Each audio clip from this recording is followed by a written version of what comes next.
अस्सलाम वालेकुम, मेरा नाम डॉक्टर सोफिया उमैर बाजवा है। आज की इस वीडियो में मैं ओवेरियन सिस्ट के बारे में बात करूंगी, यानी कि ओवरीज उर्दू में कहा जाए तो अंडेदानियों में जो थैलियां बन जाती हैं उनको सिस्ट्स कहा जाता है।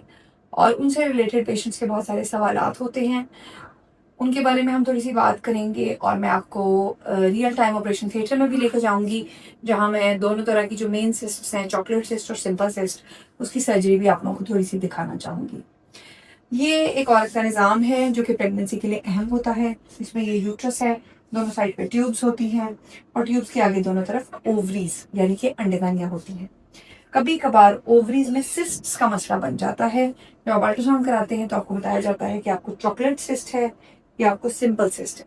सिस्ट तो और तरह की भी होती हैं, कॉम्प्लिकेटेड सिस्ट भी होती हैं, लेकिन आज की इस वीडियो में हम चॉकलेट और सिंपल सिस्ट के बारे में बात करेंगे, क्योंकि ये सबसे कॉमन होती हैं और यंग एज में होती हैं, जब खवातीन प्रेगनेंसी प्लान कर रही होती हैं, जब उनके बच्चे हो रहे होते हैं, और उन खवातीन में भी होती हैं जिनको प्रेगनेंसी किसी वजह से नहीं हो रही।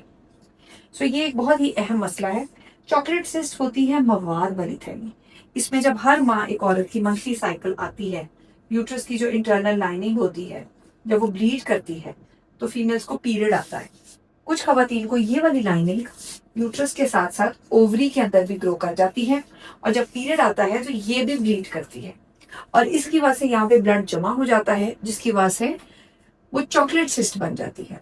जब रेड कलर का फ्रेश ब्लड कुछ अरसा वहां पे पड़ा रहेगा तो वो डार्क ब्राउन कलर का हो जाता है, जिसकी वजह से इसको चॉकलेट सिस्ट कहते हैं। जब ये ब्लड डार्क ब्राउन हो जाता है, चॉकलेट सिस्ट, एंडोमेट्रियोटिक सिस्ट और एंडोमेट्रियोसिस का मसला, इस तरह ये चॉकलेट सिस्ट बनती है। अंडेदानी हर माई एक नॉर्मल अंडेदानी है, ये हर माई एक अंडा बनाएगी। कभी कभार ये अंडा रिलीज नहीं होता और अंडेदानी के अंदर भी पानी जमा हो जाता है, इसको सिंपल सिस्ट कहते हैं। सिंपल सिस्ट में क्लियर फ्लूइड होता है, इसका कलर पानी से थोड़ा सा येलो होता है, इसमें थोड़ा सा येलो टिंज होता है, इसको हम सिंपल सिस्ट कहते हैं। और जो चॉकलेट कलर की सिस्ट होती है उसको हम चॉकलेट सिस्ट कहते हैं। सो ये एक बड़ा ही अहम मसला है जो खवातीन को होता है। इसके बारे में खवातीन, मेरी एक व्यूअर ने ये सवाल किया था कि ओवेरियन सिस्ट की अगर मैंने सर्जरी कराई तो मेरा AMH कम होगा। AMH क्या है? AMH एक औरत की अंडेदानियों में अंडे बनाने की सलाहियत का टेस्ट है, एक औरत की फर्टिलिटी का टेस्ट है। जब भी आप ओवरी पे सर्जरी करवाएंगे तो आपका AMH कम होगा। जब भी आप सिस्ट के लिए अपनी सर्जरी कराएंगे तो आपका AMH का लेवल ड्रॉप करेगा।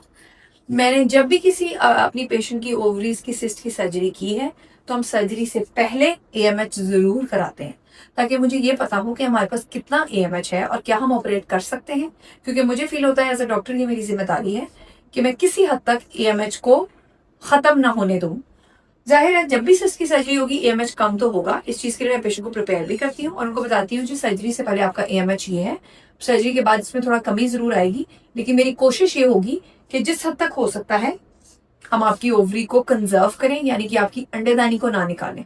ये एक बहुत अहम मसला है। बहुत सारी खवातीन मुख्तलिफ देहाती इलाकों से, छोटे शहरों से या इवन बड़े शहरों में किसी जनरल सर्जन से अपनी ओवरीज पे ऑपरेट करवा लेते हैं और उसके बाद उनकी या तो अंडेदानी ही निकाल दी जाती है या उनका AMH ही जीरो हो जाता है। तो ये बहुत अहम बात है कि ओवरीज की सर्जरी आपने किसी आम डॉक्टर से नहीं करानी, किसी अच्छे फर्टिलिटी स्पेशलिस्ट से करानी है जो इस सिस्टम की अहमियत को समझता हो।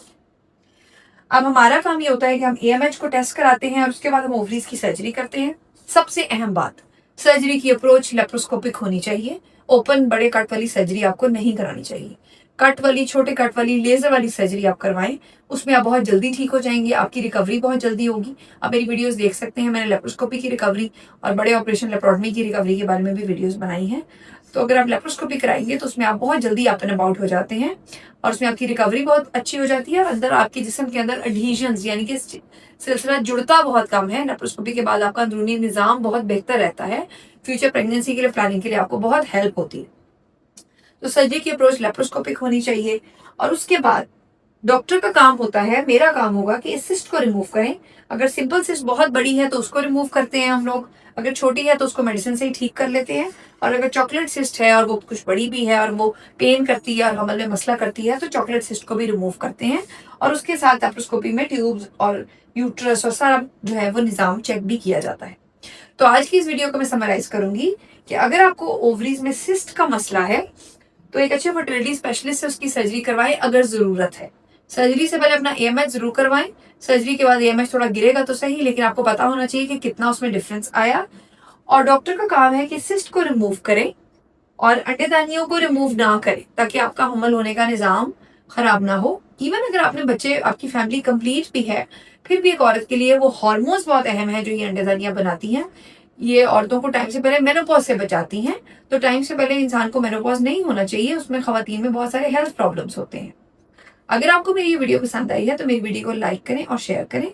अगर आप चाहते हैं कि मैं किसी खास टॉपिक पे वीडियो बनाऊं तो कमेंट्स में लिखें। Thank you.